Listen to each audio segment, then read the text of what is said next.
السلام علیکم هموطنان عزیز و برادران بسیار عالی‌قدر.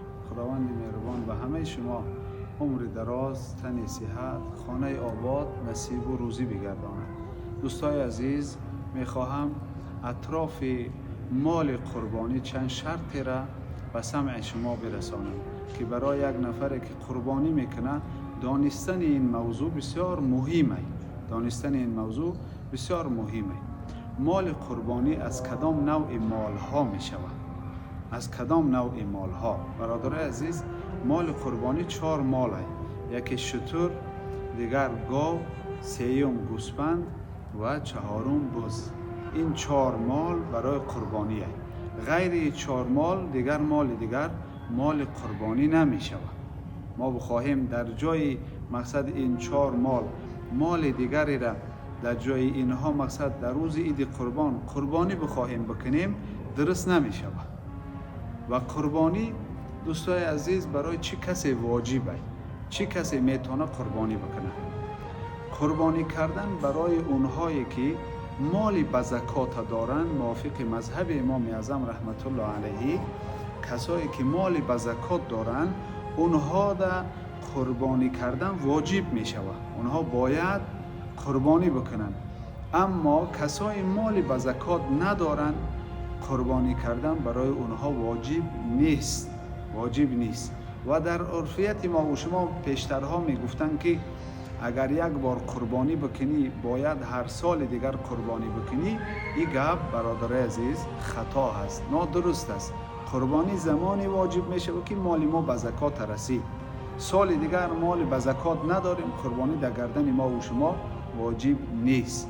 اگر کسای مالی به زکات ندارن لیکن زندگیشون خوبه، باز میخواهن یک مثال مقدار پول دارن قربانی بکنن، برای اونها درسته، ثواب میگیرن، اما واجب نیست، مهم نیست، حتمی نیست برادر عزیز.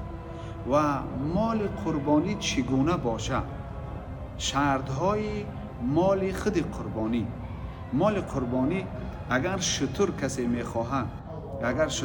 میخواه قربانی کنه، باید شتر 5 ساله باشه. 5 ساله کم نباشه. 5 ساله کم باشه قربانی نمیشه. گاو 2 ساله باشه.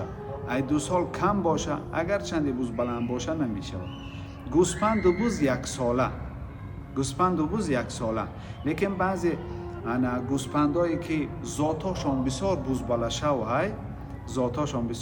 شوه، اینها را در مذهب ما و شما 6 ماهه در چشم 1 ساله تا میگه. در چشم 1 ساله بتا، یعنی بوز بالا باشه گوسفند فقط 6 ماهش هم میشود، به شرطی که اون ذاتای بوز بالا باشه که مثل گوسفندای 1 ساله دیگه ذاتها باشه، میشود که این قربانی بکنید. زین خاطر برادرای عزیز، برای شما قربانی میکردگی ها دانستن این موضوع بسیار مهمه که باید بدانین که چگونه مال قربانی بکنین. دیگه شرطهای مال قربانی، دوستای عزیز، زمان مال قربانی را میخواهین شما بخرین، بازار برین مال قربانی خریدن، دوستای عزیز اهمیت بدین که عیب نداشته باشه.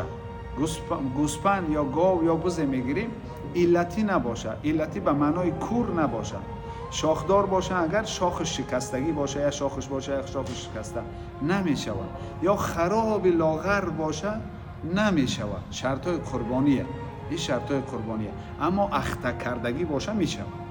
اگر مال قربانی اخته کردگی باشه، در حدیث پیامبر صلی الله علیه و سلم آمده که خود رسول اکرم صلی الله علیه و سلم مال اخته کردگی قربانی میکردن. مال اخته کردگی در قربانی میشود.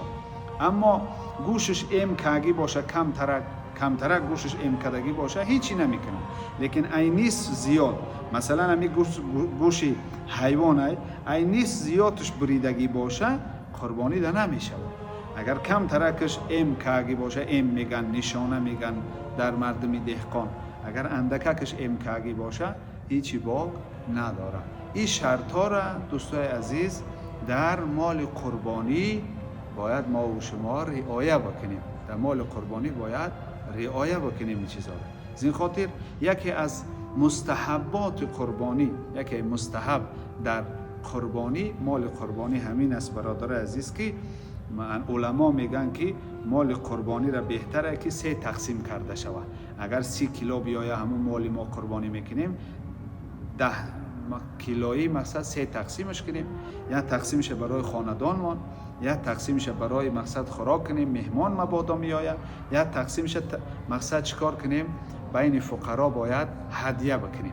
این بهترین روش و امر مستحبی در مال قربانی است. اما مسئولیت من برای اونهایی که دارا هستند، کسایی که شما دارا هستین، خداوند مهربان باز هم ثروت شما را زیادتر بگردانه.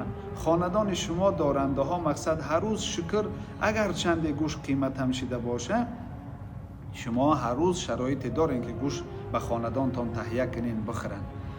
بهترینش برای شما همیه که یگان کیلوه که برای همچون شفا که مال قربانی شفا های، علما میگن که کسل های کهنه که اگر تبابت نیافتن ای مال قربانی و امید شفا از جانب خدا هست بخورن، همچون بنیت شفا خداوند مهربان اونها را شفا میده. این قول خیلی از علما و بزرگان هست. برادر عزیز، شماها دارنده ها یگان کیلوه که برای شفاش و خاندان تان بگیرین، دیگر شبه خیش و تبار کم بغل، به همسایه های کم بغل، یتیم خانه هایی که داریم که ما همیشه تاکید ما نمینه که یتیم خانه ها را مردم ما باید برون سراغ برون، ای حالشون خبر بگیرن، هم ثواب مقصد خبرگیری ما حاصل میکنیم، هم دل اونها خرسند میشه و ده حق ما نمیشه دعا میکنن، هم ما توفیق شکر پیدا میکنیم که خداوند مهربان مقصد ببی با ما را